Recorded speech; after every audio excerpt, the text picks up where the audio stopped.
Gjatë vitit, libraria Dukagjini ka shënuar një qarkullim të larmishëm librash, duke reflektuar interesat e lexuesve sipas grup moshave dhe zhanreve.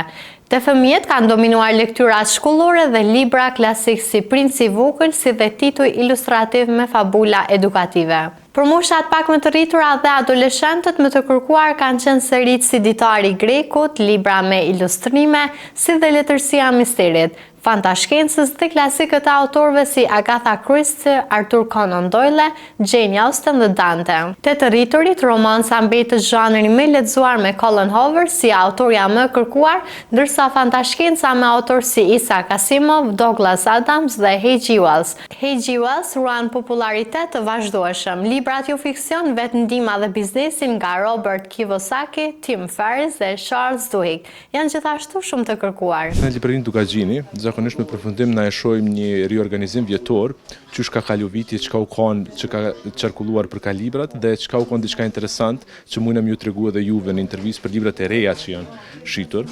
Dhe aty kena disa tituj shumë interesant që kanë qarkulluar gjithmonë gjatë vitit, por edhe që janë kanë interesant për moshat e ndryshme. Nëse fillojmë me moshat e vogla, librat që kanë qarkulluar më shumë janë lektyra. Dhe lektyrat që i dedikohen shkollave dhe klaseve specifike janë ato që prindërit vazhdojnë t'ju blejnë fëmijëve për lexime edhe brenda shkollave, po edhe jashtë tyre. Por jashta lektyrave e kemi dy libra që janë gjithmonë në qarkullim të na gati çdo vit prisoj janë dalë, dhe ajo është Princi i Vogël i një autorit francez, një tregim shumë i bukur i një djalit i cili do ta gjejë vetveten në një univers të madh. Nëse kalojmë pak në mosha më të rritura, atëherë kemi fëmijët që kalojnë në adoleshencë, të cilët fillojnë të lexojnë vetë. Domethënë nuk i lexojnë më prind, po fillojnë të lexojnë vetë. Dhe aty kemi një numër të madh të librave që ata fillojnë të lexojnë, prej stripave, te mangat japoneze, e deri te tregimet që kadalë fillojnë të bëjnë për ta. Aty e kena Ditarin e Gregut, e kena Cat and Dog ose Qeni dhe Macja, që janë seri të librave me morale të shkurta, të cilat çdo fëmijë mund t'i kuptoj.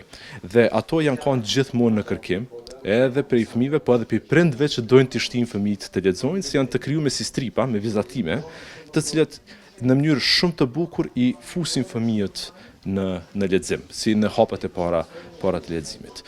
Kur kalojmë në adoleshenca janë fëmijët që kadalë po dojmë gjetë vetveten. Dhe aty kemi fëmijët që kalojnë në rrugë të ndryshme të letërsisë. Kemi ata që fillojnë të lexojnë pak prej romancës së lehtë, prej diçka të letërsisë të tinexherave, por edhe kemi ata që kalojnë në fantashkencë apo në mister krim, që mund të lexojnë libra të lehtë si librat e Agatha Christie, që janë gjithmonë të kërkuar. Për me thon moshën tonë mesatare, aty kemi gjithçka.